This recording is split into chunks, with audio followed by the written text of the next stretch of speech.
everybody. I'm Rachel Smith, NZIPP President.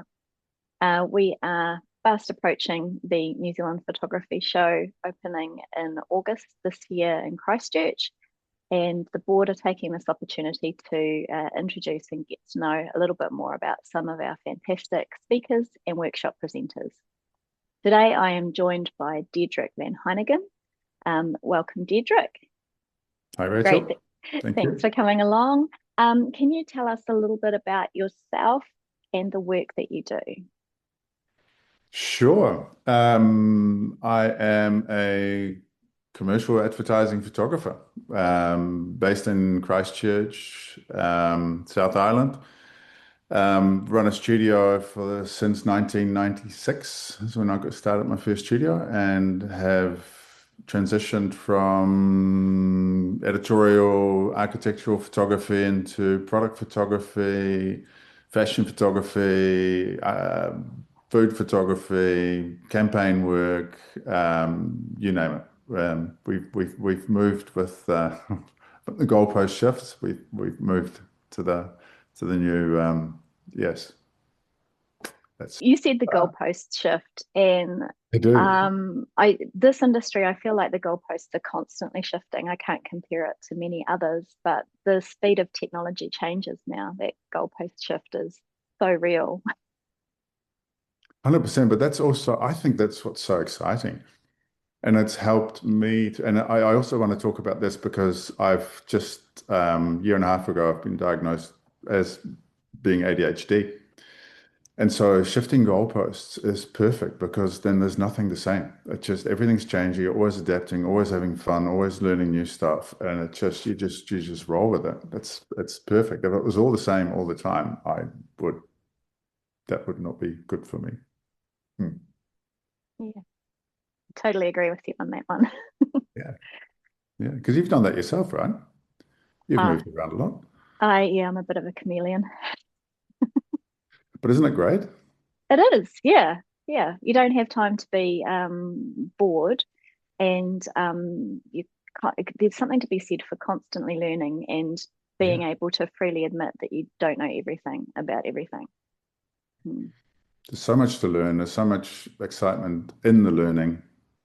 Yeah, no, I'm with you all the way on that. We're so lucky, literally so lucky to be involved in this industry.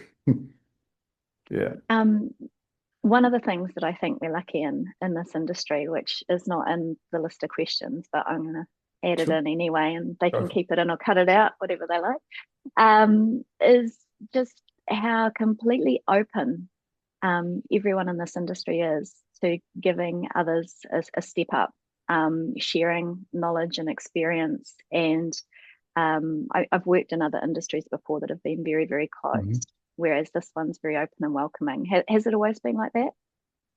No. Let me be clear about that. No.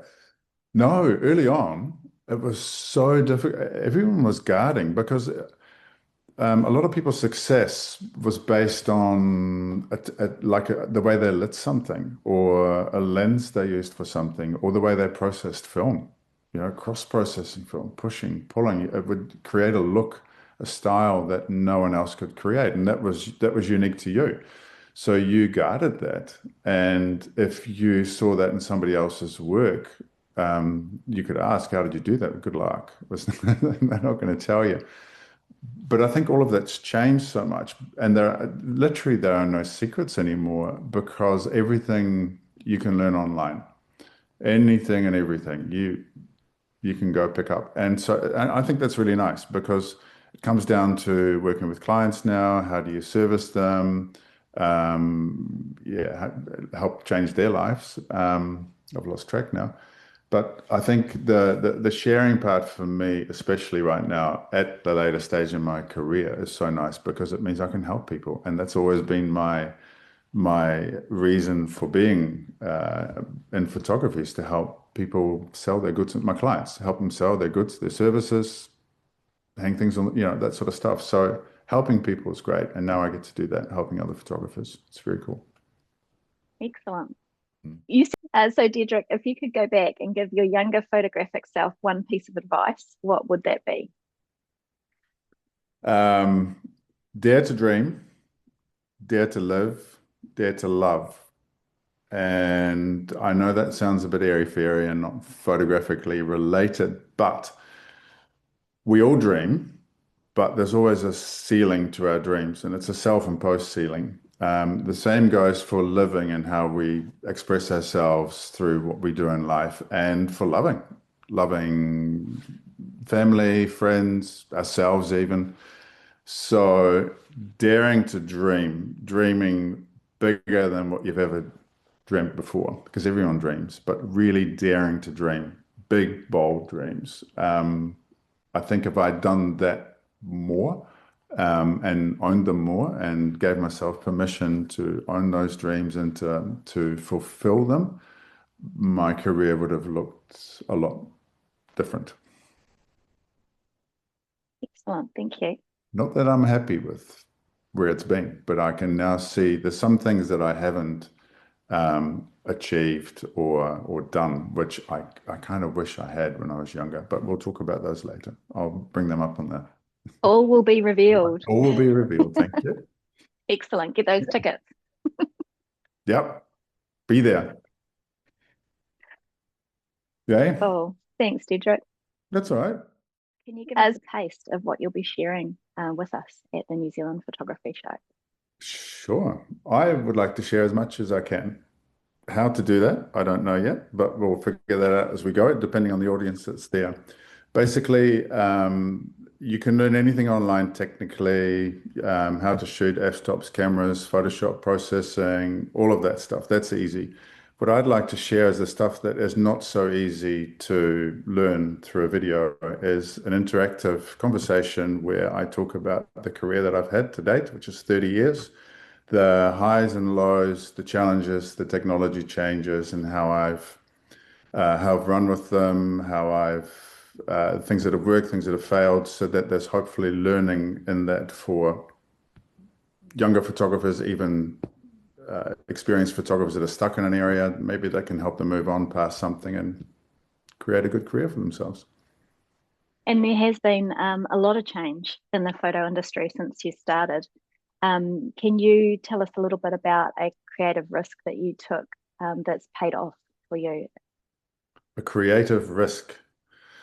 Or a risk A in your risk. business, because business is risk.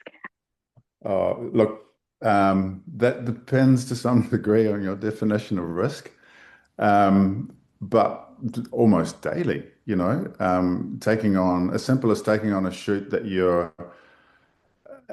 when you take it on unfamiliar with or haven't done before, they're going to always be there first off in your career. So then you need to do the research, do some testing, and make sure that you can nail the shoot and get another job from that client and keep them as a long-term client, right through to literally starting my own studio. I'd done 3 years assisting and decided that I wanted to go out on my own, went out on my own, managed to get a lease on a building from a very understanding landlord, but that was well out of my comfort zone. I had no clients, but I knew this is what I wanted to do, so I went down that road. Hiring my first assistant was a massive risk. There was no money for that, but then there also, I couldn't afford to do it, but I also couldn't afford not to do it. And so a lot of things to be weighed up. And they paid off because you're still here. They have paid off. Yes, they have. Yeah, perseverance. Yeah, highs and lows. Like it. Oh, sorry, you go. No, carry on. Well, I was going to say highs and lows. There's ups and downs, but over 30 years, they all even out pretty smoothly. So you win some, you lose some. And there's an underlying theme that I can see in there of you having the courage to back yourself and back your business, which I think is quite a scary thing for us to do. That's a really good point. I do. And I think looking back now, that all stems from sport. So I've played a lot of sport. I've at reasonably high level. I've done a lot of training. The confidence that you get from achieving your goals, I mean, the work ethic, all those things carry through in business and relationship everywhere in life. So, if I haven't been able to do something, I've made it my job to figure out how to make it work, and then ideally better than somebody else can. So you can keep a client and make them happy. Nice. So was there a particular turning point in your career that changed things for you? Whew, I would say, I'll refer to my notes here. I would say definitely the studio was one of those things. I mean, there's so many turning points, really. There's not one that defined my career, if you like. It's a whole bunch of little things.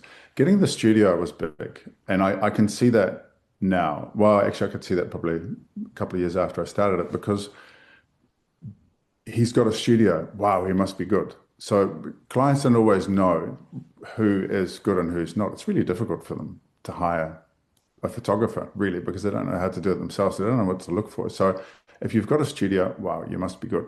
So that helped hugely. And through that, I was able to practice, to experiment, to bring clients in. Yeah, it was it was a center. People would come visit. We'd have coffee, a few beers. It was a real social, creative experience that people at that stage loved. Nice. Hmm. And I've got a question here, which we touched on before this meeting.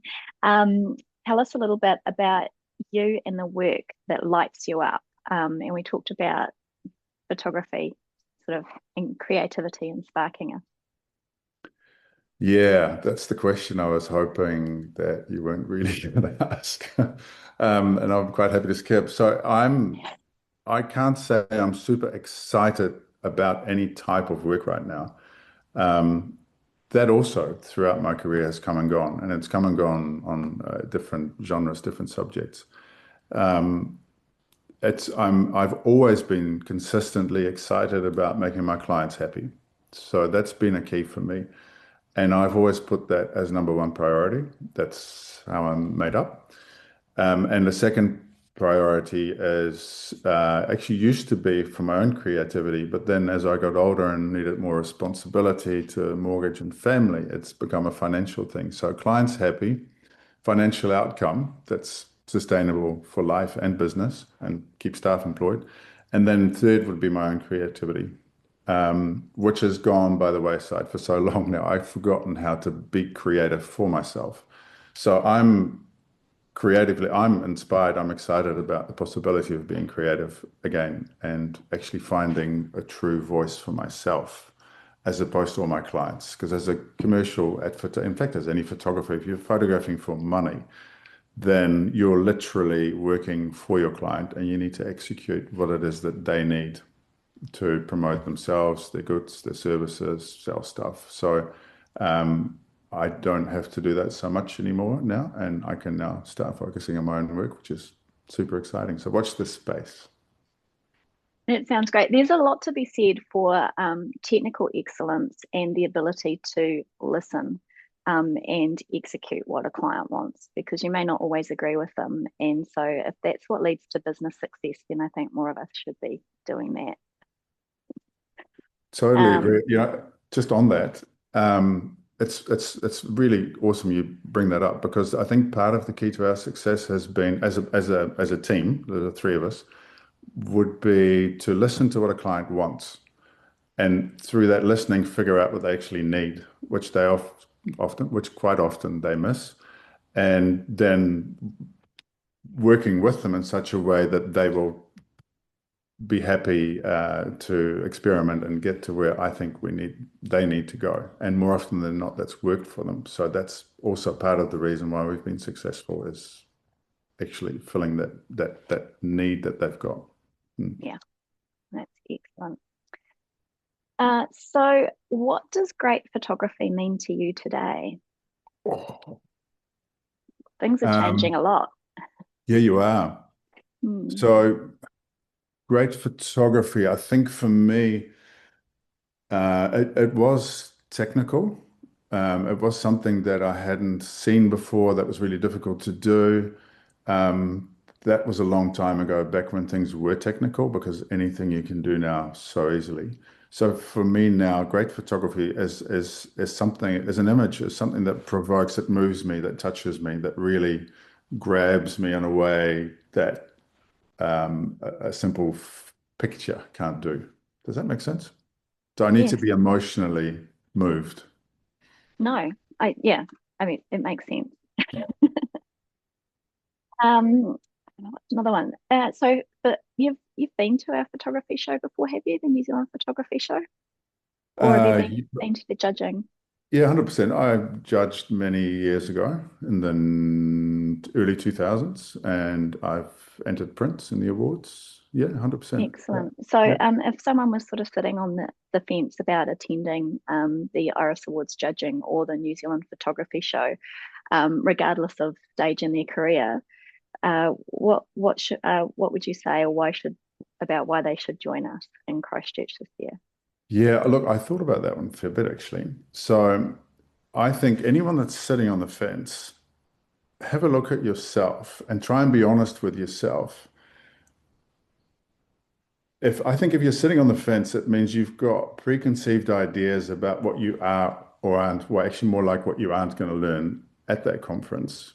So the filters that you're viewing life through, or the industry through, or the speaker lineup, you can't help but have opinions about who's speaking and what they're going to speak about. So I would suggest there's a block there, because if you understood that you're going to if you go in with an open mind, you're going to learn something from anyone, good or bad. You're going to learn what to do or what not to do.